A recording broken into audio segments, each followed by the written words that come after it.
Well, Merry Christmas. Today is December 25th, 2023. And I thought after finishing section 29, I was going to have a nice, easy section, the step, to work on. And I started on it last night and I spent 2 hours trying to figure out a problem. And I think I figured out a solution.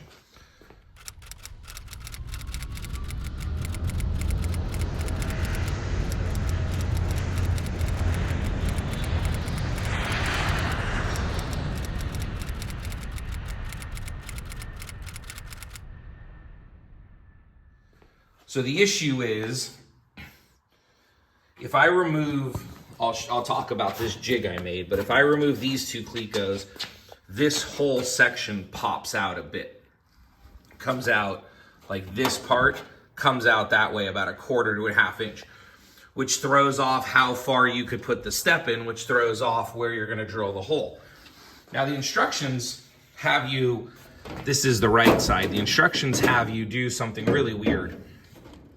They have you cleco the front row of this and then kind of fold this up here like that.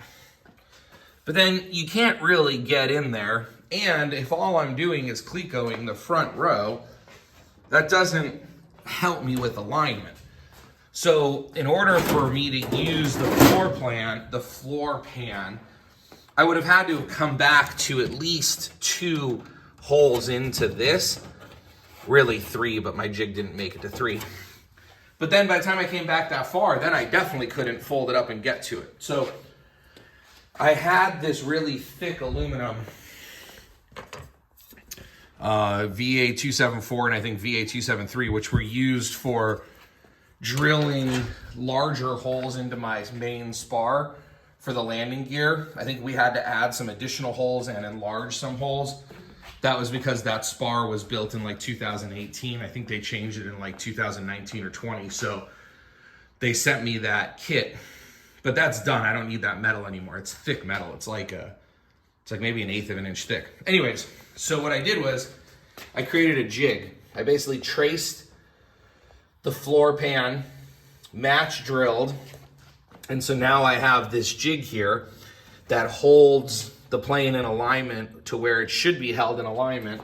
And then I had these extra tips. These get riveted into the fiberglass tips, but since I used the zip tips, it came with its own fiberglass fairing. So I've been keeping these, figuring I would need the time to use them, and here we go. So then I'm kind of aligning it kind of midway back. Again, match drilled that to the floor pan. And now I can get started on making sure that this is aligned properly and match drilling that nylon block. I'm also gonna put a doubler on this side. I've seen a couple people do it. I'm a bigger guy. It's a lot of weight on that step. I kind of wish there was 2 of these stainless steel, like one on this side and one on this side. I mean, the nylon, but you know, whatever, it is what it is. But I'm just gonna put a doubler on this side, and I'll show you when all of that is done. All right, so I got my pilot holes through the nylon block. I've removed it, and then I did my holes for the doubler. This side I didn't show before, so I've reversed everything. So this side is lined up, and now I took my calipers and I measured in 3 places the distance from the back of this bar to this spar. And then I also set the distance from the top of this spar to here with the caliper. It's within about 1/100 of an inch on all dimensions. So we're gonna go ahead and drill that nylon block now. Hey RV10ers. I had heard that this is a weak joint that, I mean, when you think about, I mean, look, I weigh 260. That's a lot of weight to be putting on that one little step with that weld. So my buddy owns a heavy duty machine shop where they weld heavy construction equipment and materials, mostly for government contracts. So very high spec, high demand welding. And I showed this to him. And we came up with the idea of putting this this piece of metal here on the bottom. We ground it off pretty smooth. He also was not happy, his welders were not happy with the weld from Vans here, so they ground it down and put a really nice clean weld. I wish I had pictures before, and I wish I weighed it before I gave it to him, because I don't know. I'm guessing we probably added 2 ounces, 3 ounces, maybe a little bit more per. But I can tell you the weld looks fantastic compared to what it was before. So yeah, I'm sure there's gonna be a tiny little penalty because that's into the wind right there. But I mean, it kind of follows, it's hard to tell, but it kind of follows the curvature pretty nicely. But it's just kind of one of those things. I know you can replace it later, but I don't know, every time I get out of a friend's 10 and I stand on that, I just feel like, man, that's a lot of weight for me to be putting on there. So let me know what your thoughts are on this. I'd be curious. Thanks. Okay, so the instructions say 45¼ inches from the face of the spar to the face of the leading edge of the step. And that sets the angle. Now it's pushed in as far as it can go with the weld. And I still have my block in there. My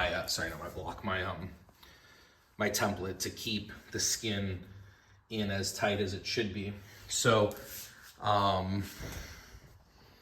basically what I did is I took, these were the angle stock, this kind of sacrificial angle stock that we used for clamping and bending the skins. So I just made sure with a square, I set it at 90 degrees to this piece of wood, screwed it in, set it to 90 degrees to this piece of wood, screwed it in, clamped it to the face of the spar, so we know we're at a right angle, 45¼ inches from this side to this side, resting up against the face. Now I'm ready to drill. I'm gonna wait a little bit. I'm gonna come back and triple measure, but I'll let you know when we're done. Well, we've been wanting to try out the new oxygen system and go for a quick flight. So the family piled into the 182 and we headed to College Station where we had lunch and then went to a client of mine who owns a big giant bowling center and arcade called Grand Station. We hung out there for a few hours and then flew home. But the oxygen system worked great, and here's the steps all finished. And the steps are done. So here's what I did. I followed the instructions where I drilled number 30 pilot holes through the bottom of the plane and then back through the floor skin from the bottom up. I expanded the bottom hole to, I think, 5/8, which fits my ratchet and allows me to install the bolt from the bottom up. So then when my access plate, I will not expand the hole in the floor plate. I have it as a pilot if I need it, but my plate will be about right here. And what this allows me to do is it'll allow me to insert or remove the bolt, if I have to, through the bottom of the airplane. And so then I'll just put one of those Wilkie buttons or Willie buttons or something to cover that up. Now, everyone said priming this was never going to work. I was able to put a very thin coat of epoxy 2-part primer on here, and then I sanded it really smooth with the red Scotch-Brite, and then I coated everything with linseed oil. What I basically did is I put duct tape over the holes, filled the, well, I didn't fill it, but I put probably about half a cup of linseed oil inside the step, and just shook the heck out of it to get linseed oil covering the whole inside. Then, because you can't prime the inside. And then I flipped it upside down, let it drain for about a half hour. And then I was able to put enough linseed oil on the outside here that it slid in. I got a little bit of scratching, I'll touch that up, but I feel really good about that steel not being exposed now. I feel like it's coated, it's primed, there's linseed oil kind of inside where the two metal joints are. And then other than that, it was fairly easy. Like I said, I put the bolt in through the bottom, tightened it on the top. I did put the doubler plates. Now the last thing is I used some nylon strapping that I had like this for the TCW brackets, and now, look at that, comes right out. So we have steps that are done and primed with a good strong primer, and I feel good about that. Now I'm gonna put a yellow, what do they call those things? Pool noodle on that so I don't walk into it for the next 2 years.